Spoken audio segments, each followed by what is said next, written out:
Part 3. So what's the plan? Further research has been commissioned by Project 8P, and we're going to go through how you can help as well as an 8P family member. What's the plan? Okay. So the 4 tracks here are in Project 8P's 2-year research plan. Are track 1, drug repurposing, track 2, neurological disease modeling, track 3, chromosome therapies, and track 4, in hero studies. Now,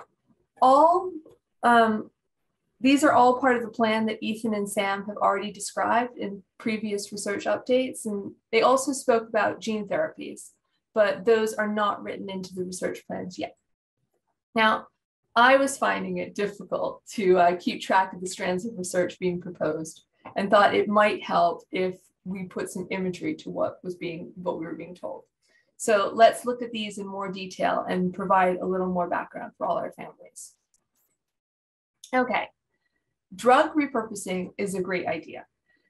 This is the process of uncovering new purposes of approved or failed or abandoned compounds for use in a different disease. So it is possible to explore if the protein pathways the drugs target may help us regulate protein losses and gains that our 8P heroes experience. Now, the list on the right shows 11 times that the FDA has approved the use of medicine for an additional disease when it was originally approved for a different one. So drug repurposing is, it's not a new idea, but as I said earlier, it's a great idea. This is something that is already done, is a common idea. And Perlara is Ethan Perlstein's public benefit company. Now, Ethan told us that they are focusing on drug repurposing, a new use for an old drug, and we are going to come up with some concrete strategies of how to repurpose drugs in different kinds of ways to cover all our bases. Ethan also highlighted, and I was really glad to hear him do this, that basically there won't be one drug that is going to perfectly cure this condition. And that's absolutely right, because you can see now, especially having looked at that Wendy Chung study, like just how each 8P hero will probably be facing different protein combinations. So Ethan, if you're on the line, do you want to tell us a little bit about Maggie's Pearl? Sure. Hey, everybody. Sorry, I arrived a little bit late. Yeah, I'm happy to talk about Maggie's Pearl. Again, my name is Ethan Perlstein, for those who have not met yet. My team is serving as Project 8P's distributed research team, and I'm proud to sort of serve as the research director in that team.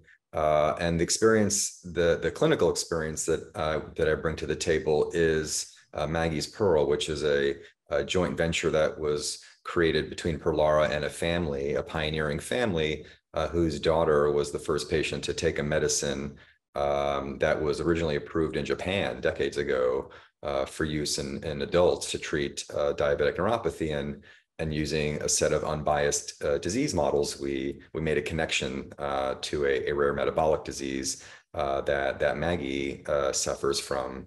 And we're actually going to be starting a phase 3 placebo-controlled, randomized, a proper bells and whistles trial in about 6 weeks at the Mayo Clinic. So, happy to be part of a story that started a couple of years ago and went from the laboratory to an N of 1 or pioneer study in the clinic, and is now expanding into a pivotal study that will hopefully lead to FDA approval. So, those 11 examples that Fay mentioned, there's many, many more actually of drug repurposing working in the neurodevelopmental space.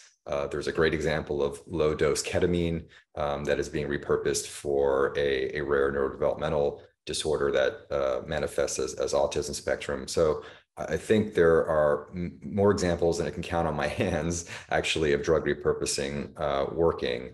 And very excited that for Project 8P, we're imagining several sub-tracks to be able to pursue what we call unbiased repurposing of the flavor that led to the Maggie's Pearl discovery, but also more targeted approaches, more hypothesis-driven, more, frankly, physician sort of initiated drug repurposing. So yeah, I can kind of go into that in the next few slides, or pass it back to Fay here. That's brilliant, Ethan. Thanks so much. That's really good to get more. Thank you. Okay, so Professor, just to go back to the other sort of strands of the tracks of research. So still within track 1, still within drug repurposing, we're also looking at Dr. Might's group, who are taking an artificial intelligence approach. And so Dr. Might's journey was from computer science to medicine, and that was inspired by his son, who in 2012 became the first patient in the world to be diagnosed with NGLY1 deficiency. So I understand that they will be using AI technology to digest all the papers. These are scientific publications that are published about AP or any gene involved in the AP region, and come up with repurposing recommendations. And that could be anything, like even including vitamins, okay? Now, Rarebase is another company involved in drug repurposing, and we look forward to an update from them at some point down the line. So I think when we think about drug repurposing candidates, it's if they're identified through artificial intelligence or other means, then what? So how can we test what they do? So that takes us on to track 2. And I am sure that everyone has heard of stem cells. So in track 2, we're looking at neurological disease modeling. And Stanford University has a great webpage on this. So they explain that there are 2 main forms of stem cells, that's embryonic and adult. And we're going to focus on the adult stem cells. So I think this is a really confusing term, okay? It doesn't mean adult as in an 18-year-old. It means adult in terms of organ maturity during fetal development. So a newborn baby will have adult stem cells in each organ of their body. And these cells will continue to replicate, and that's how a baby's organs will continue to get larger throughout childhood. So later, when they stop growing, these adult stem cells will continue to replace our cells in our organs, but at different rates. So in skin and the stomach, there will be lots of replacement. There's a high turnover of these cells as it continues for life in this tissue. You get continuous replacement of the cells. Now, there's also a new category of adult stem cells which can be created in the lab, and these are called induced pluripotent stem cells. So you can take a biological specimen from anyone, blood, skin, or even like plucking a hair with its follicle, and you can add those to cells, and you can add those cells that you have to a tissue culture plate in the lab. And you can add some nutrients and these substances called Yamanaka factors, okay? And these proteins will then interact with the DNA to, again, like we were talking about before, turn some genes on and some genes off. And what you end up with is induced pluripotent stem cells. Now, these are cells which are sort of more like embryonic stem cells, which you can continue to grow in the lab. And then, when you're growing them in the lab, you can add differentiation factors to them. And these will be different ones. So if you wanted to make neurological cells, sort of neuron type cells, you could add something like neuron growth factor to turn them into neurological cells, or a different component if you wanted to have muscle cells. So then you can look at this in terms of drug screening. So you can imagine, I don't know if it's easy enough to imagine this, but this is an actual picture of a well, which is about, I don't know, maybe yay big, a plate with 384 wells in it. And you can imagine you've got your little neurological cells in there, and you're going to add a separate drug to each well and study the result. So you can determine if any of these drugs are increasing the protein expression of the genes in the deleted region, or if they're reducing the expression of proteins from the genes in the duplicated region. So if no, then this line of inquiry would probably be reconsidered. But if yes, approval might have to be sought from the regulatory authorities to use the drug for purposes other than it was originally intended. So, you know, if it looked promising, like it might help an 8P hero, that would be something that we would have to investigate. And to sort of give an example here, rare base can be provided with an 8P hero blood sample, turn it into induced pluripotent stem cells, and then turn it into a mini brain. So you see the coin, and that's just to give you a sense of perspective of the size of the mini brain. Now, Bina, I don't think that these are mini brains that rare bases actually developed from an 8P hero induced pluripotent stem cell. Yes, you're correct. It's just an example. It's just an example, yeah, because rare base hasn't done that yet. They're almost ready. Okay. Oh, amazing, amazing. But yeah, this is you know, a fairly well established, very difficult, but a well established technique that scientists can do in labs now. Okay. And so that mini brain can then be used in drug testing. So with outputs that will predict drug toxicity, and also test whether or not the drug would be able to cross the blood-brain barrier, and also assess whether or not it looks like it's sort of validated in cell culture. Like, okay, this is what we think it's going to do. Is that what it actually does? Okay. So let's consider track 3 now. This is chromosome therapies. And again, this is an absolutely wonderful idea. This concept is to take the entire 8P arm of the damaged chromosome 8 and replace it with a version that doesn't have the genetic anomaly. So literally just swap that out, right, in each one. And let's consider what that process could look like to provide curative function to, for example, gastrointestinal issues that some of our 8P heroes might face. So this might begin by taking a small stomach biopsy to get cells from the stomach from each patient. You would then grow those cells in a lab, complete the chromosome transfer, and allow more of the chromosome corrected cells to grow. So they could then be injected back into the gut, and hopefully replace the cells which have the chromosomal anomaly, the normal cells for that 8P hero. So one of the things I want to just say right now is that chromosome transfer is not an established practice. It applies the same concept as gene therapy, but on a much larger genetic scale. So we are talking about like half a chromosome arm being replaced at least, if not the whole chromosome. And it's the same sort of concept, but a much bigger, bigger change. And chromosomes are made of DNA. And like I've drawn them here in scribbles, actually isolating the damaged 8P arm and replacing it, I think would be very difficult. So this is a ways off. It's a great idea, but it's a ways off, yeah. Okay, so there's a lot of hope in regenerative medicine, in the regenerative medicine field, that one day induced pluripotent stem cells might be used to replace damaged organs in humans. So instead of needing to take a stomach biopsy and get a patient's cells from the stomach, as in the previous example, you could just pluck a hair, grow the iPSC cells, complete the genetic transfer, and then replace the cells. However, we are not there yet. So as well as chromosome therapy is not being an established practice, transferring induced pluripotent stem cells back into humans is not currently an approved process either. So we are a ways to go before we see these processes as potential therapies for our 8P heroes. And to put chromosome therapies in even more context, let's compare them to current FDA-approved gene therapies.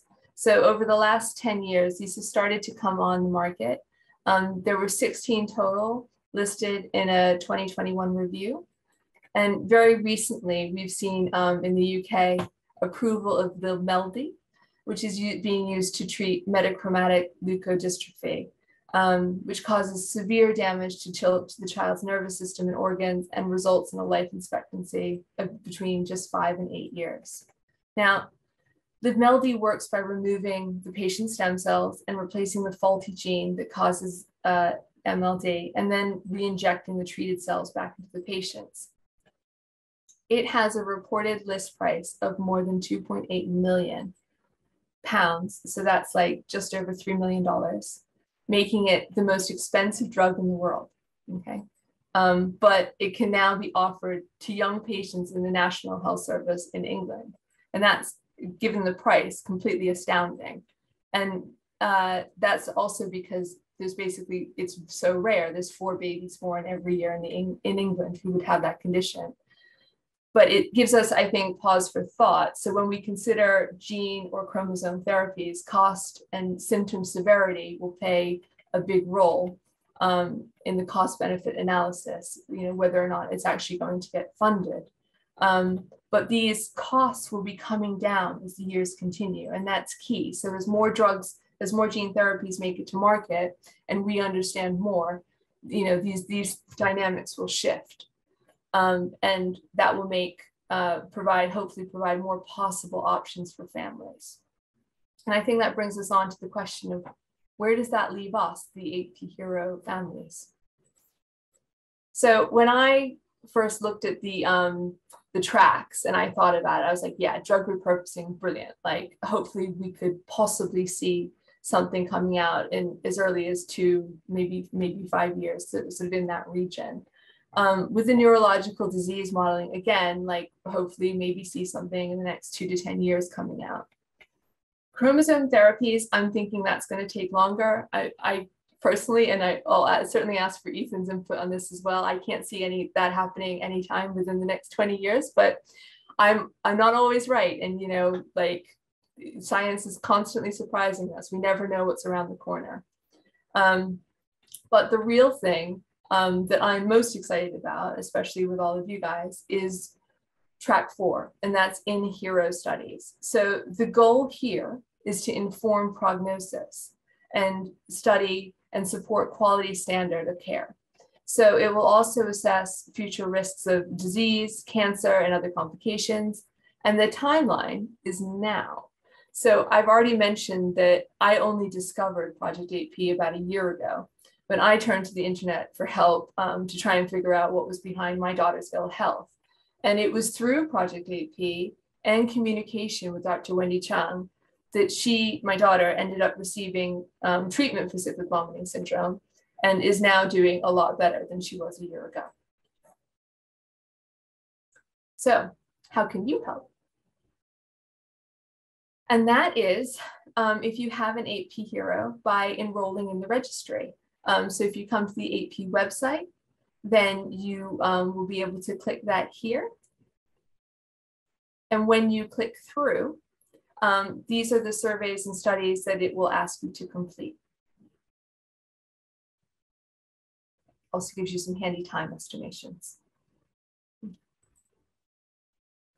And so this is the 8P registry, is what is known as a natural history study. And this is important because unless we've been able to establish the medical issues our 8P heroes are facing, we won't have a benchmark to measure the success of any potential therapies that they have. Now, other rare disease organizations such as Project Hercules for patients of Duchenne's muscular dystrophy are currently in clinical trials with viable treatments due to collaborative efforts of their patients, in large part by contributing to natural history studies. Now, in May, I was really fortunate and I managed to sit down at a round table with Daniel Louie.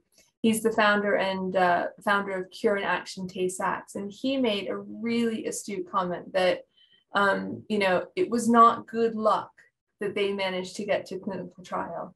It was lots of hard work, and it struck me when he said it. I thought, wow, that's on the money. So, Chromosome 8P Registry 2.0 has some new features. It's now important for you to access and update your informed consent and complete the core surveys. If you've already filled this information out before, it will be pre-populated for you. and you just need to update it and press complete. So at the moment, we don't have enough participants to help our clinician and researchers make informed decisions for the AP disorders and subtypes. So it's critical everyone actively participates on an ongoing basis.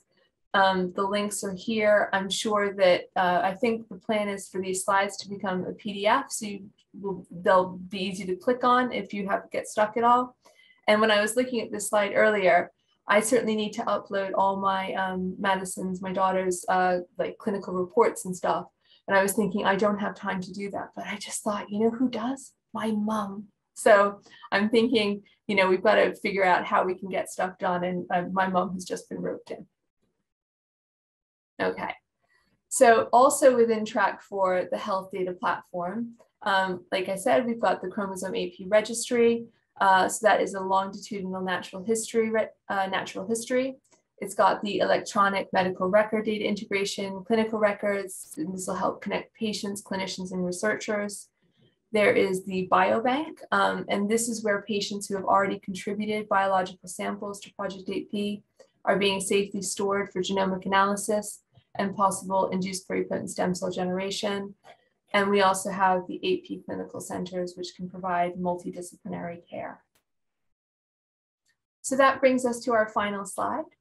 I want to say thank you, first of all, for listening to this. I hope it's helped you sort of understand a little bit better what's going on with 8P, with our 8P heroes, and with Project 8P.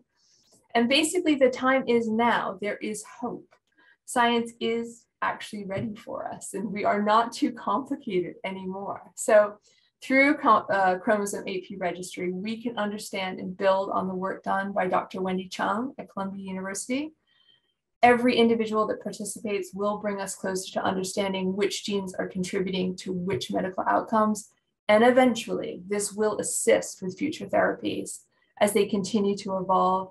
I'm very excited about RNA therapeutics. We haven't talked about that here, but this is an emerging technology that I think in the next 10 years will revolutionize everything, and makes me very excited for our AP heroes. So collating this information about our AP heroes through the registry will not only help the clinicians engage in their care, but it will also help steer researchers in their investigations in what will make a difference to the future of our heroes. So thank you. Thank you very much. Really quickly, probably for Ethan, I'm guessing.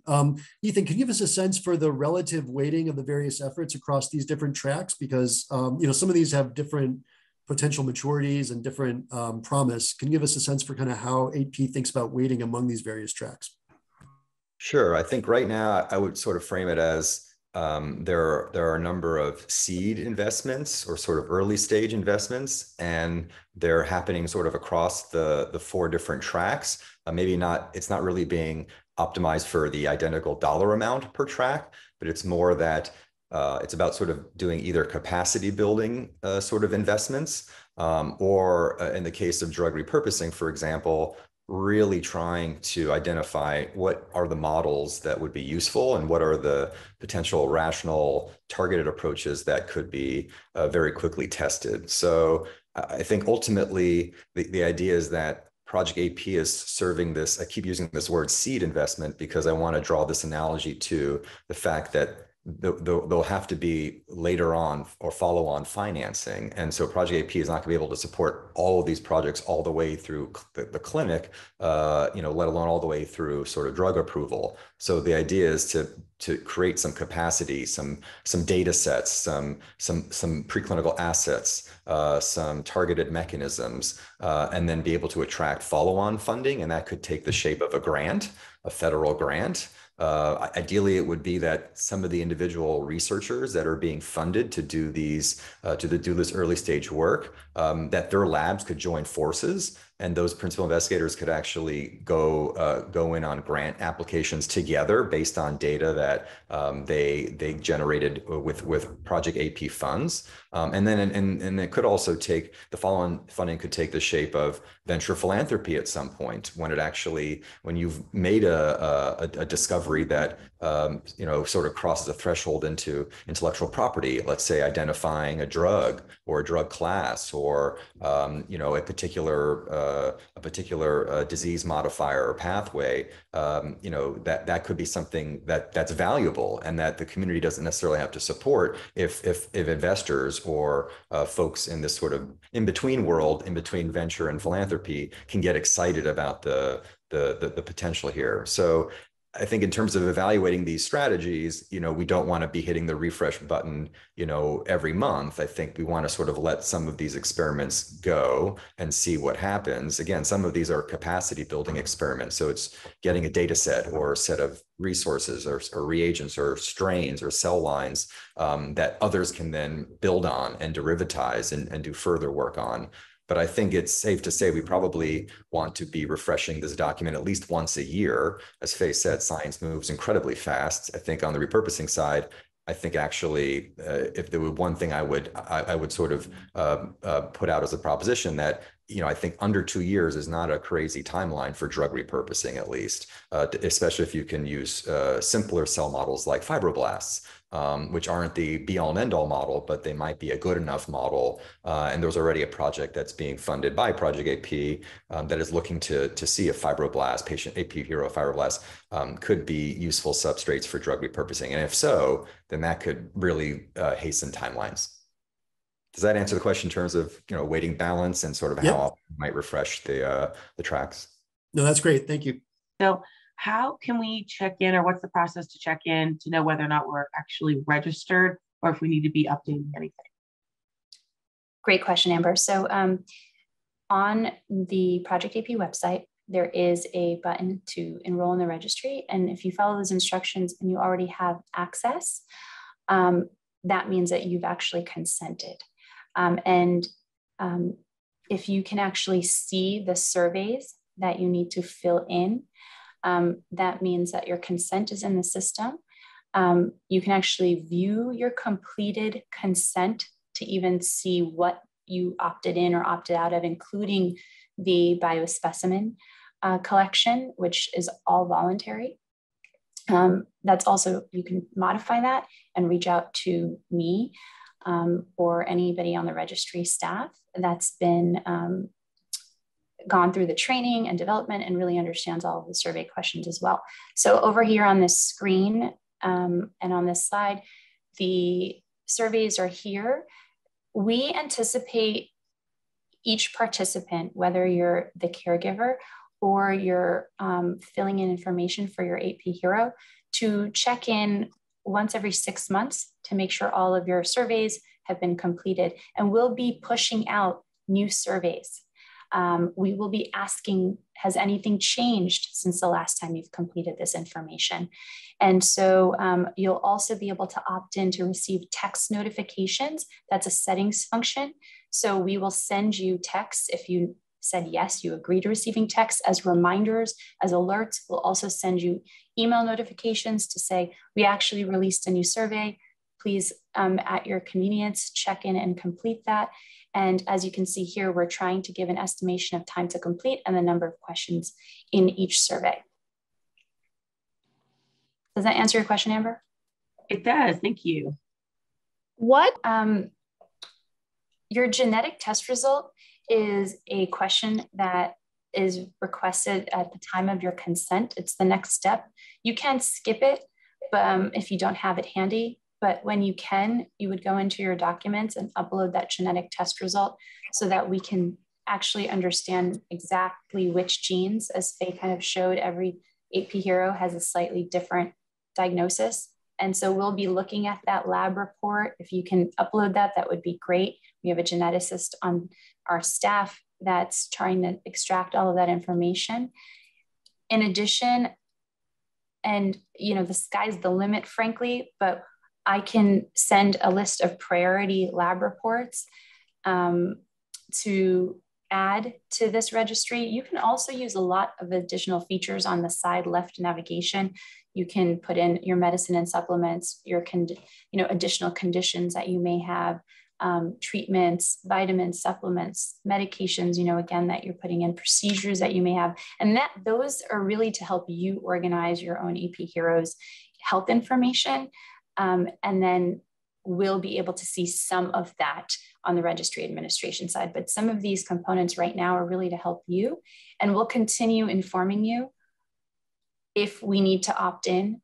Again, you will have to opt in for the scientists and the clinicians to be able to see that information. The information that the scientists, clinicians can see are right here in your surveys and studies. Anything outside of that are really tools for each of you to just have. Fay mentioned biospecimen collection. How do we go about that if that's something we choose to opt into? Great question, Katie. So if you choose to opt into donating your blood, your skin sample, or other specimens in informed consent, you will be contacted by the registry team who will help facilitate a collection kit be delivered to your home or your doctor's office. And in that will be a set of really simple, straightforward instructions that are pretty standard and allow for that collection to happen.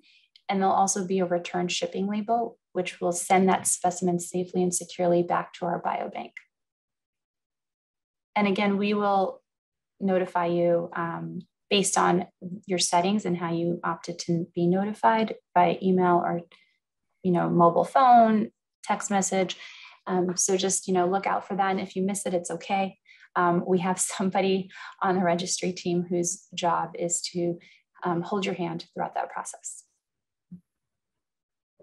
I have a question for Fay. So throughout the presentation, you mentioned, you know, that genes are on or off. I was wondering if you can elaborate exactly what it means when you say genes are on and off, and why sometimes genes are on and off with a duplication or deletion, and sometimes they're not. Does that make sense? It does, yes. So you were asking about the genes being on or off. And so basically, within each cell, right, you've got all your DNA.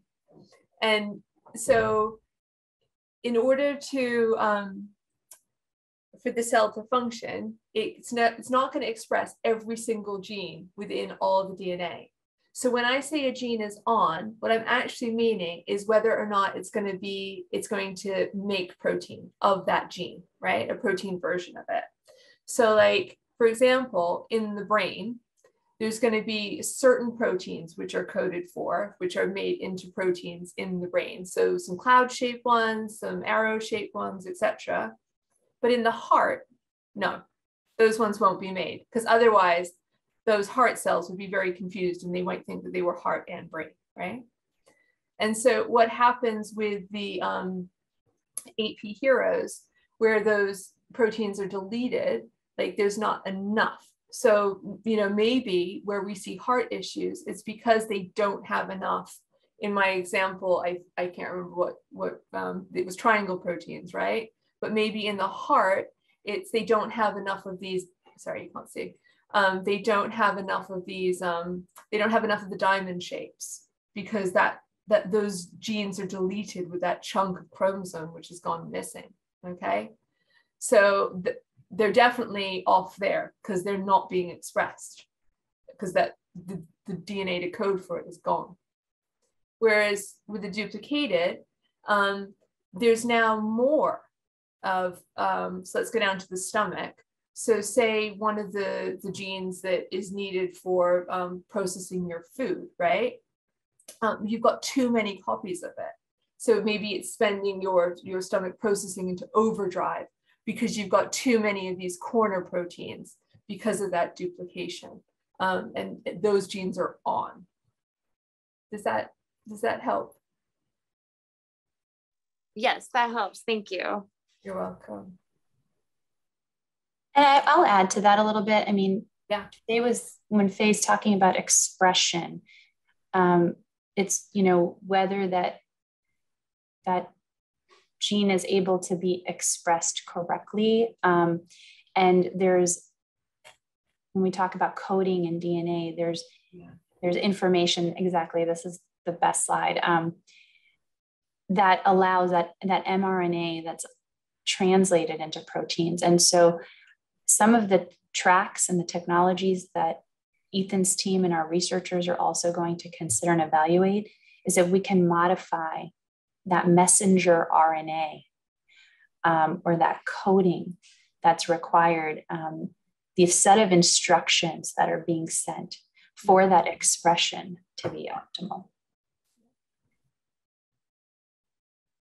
Exactly. Yeah. Yeah. Because, so here's our basically the DNA, all the genes within the DNA. So each time you want to make a protein, you need that gene, that one unit within that chromosome to become a messenger RNA. And then in my cell here, you can see it goes out of the nucleus into basically the endoplasmic reticulum. And then it's probably through the Golgi before it gets folded up correctly to become one of these proteins. So that's kind of like the process. And the mitochondria would provide the energy in the cell for that as well. So these are sort of all like key elements. Okay, no problem. So Fay, I have a question. For these sort of proto-brains models, would it be possible to potentially check and see for some of the patients in the AP community who might be considering like behavior modifying treatments or drugs, like to say like ADHD or some of those other challenges a number of our patients deal with, challenges on the autism spectrum, and there's various therapies or drugs considering that. Is it possible maybe to be able to use these to just experiment and see, do these particular neurobiological or neurochemical pathways play out the way that one would expect them to in the AP community? And so maybe then as a community, we could sort of say, hey, listen, there's kind of two different ways you can deal with ADHD. One is to introduce stimulant type drugs. Others are to introduce agonist type inhibitors. Based on what we've seen, we think the agonists are going to be a little bit more effective for our population. Here's why.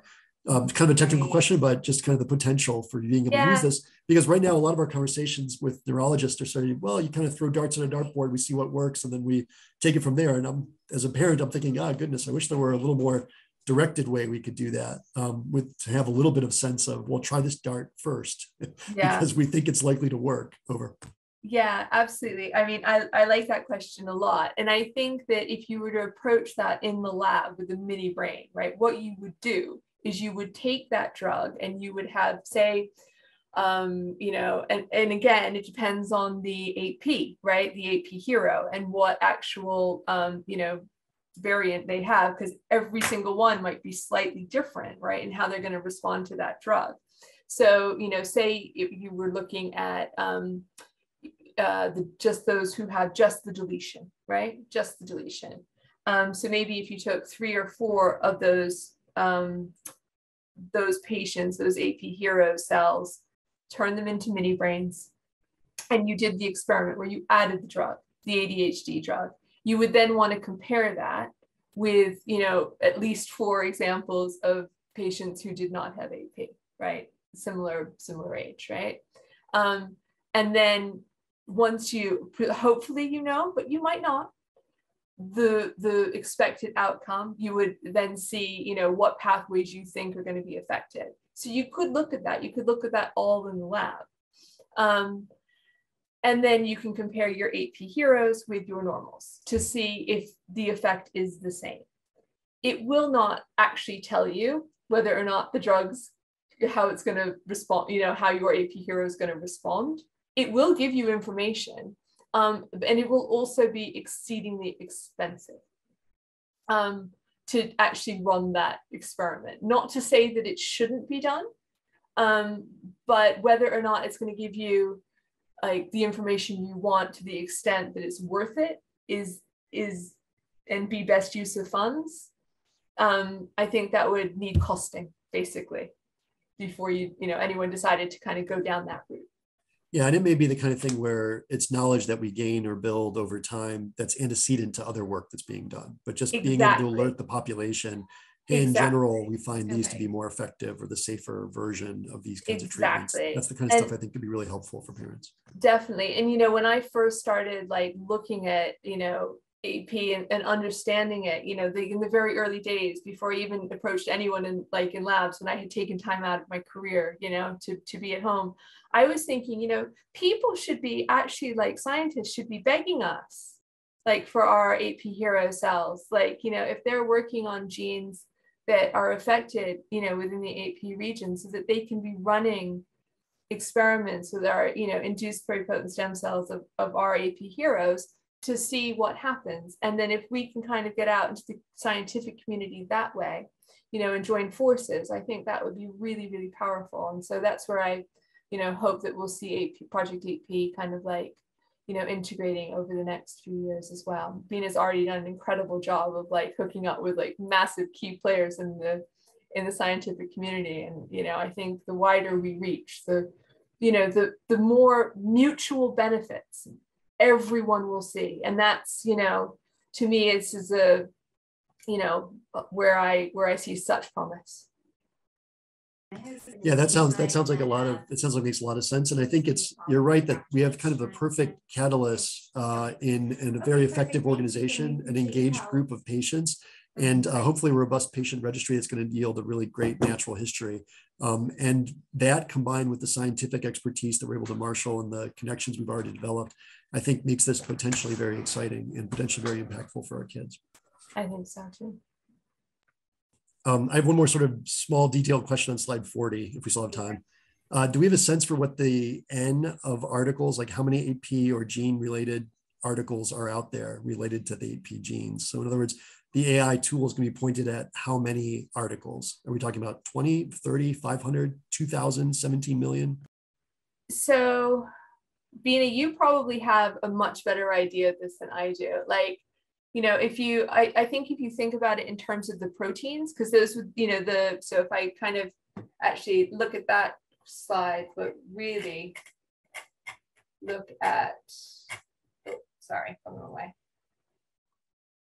Say that question one more time, Will. So my question is on slide 40 for the AI study. I was wondering if you could tell us about how many articles are out there that are related to AP or to genes that are connected to the AP chromosomal issues. Thousands of articles are actually out there and that have been published. And we're even trying to see things that are kind of hidden in supplemental figures or data that often get missed and might have mentioned one gene, one of these many genes. Sometimes are not even protein coding. So the numbers that are on the slides that Fay created are just the protein coding genes. You know, there's pseudogenes, there's mRNA in there. And so it's a large machine learning endeavor to be able to find that. And then let alone, we're really targeting a neurological phenotype.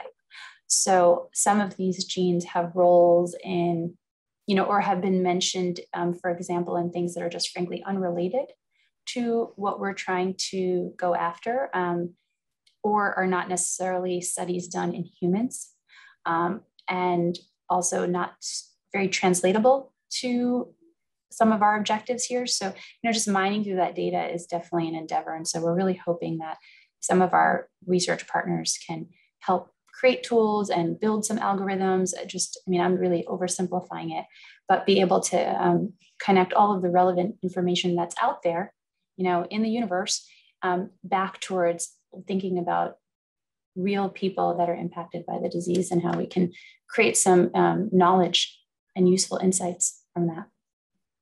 Yeah, I completely agree. And I think if I had to put a number to it, I'd say maybe in the 50,000s, right? Because of actual publications, because, you know, there were, 14, you know, genes or protein coded for genes in the deleted region, 66 in this, 114 So each one of those, if there's a scientist working on it, there might be there might be several teams working on it, publishing, and that's, going back however many years, So as Vina said, there's also other regulatory factors, the pseudogenes, etc. So all these things, literature is vast, scientific literature is vast. You could never read all the publications that are out there. It's just not possible. So that's why hopefully AI, it can be trained to do all this for us.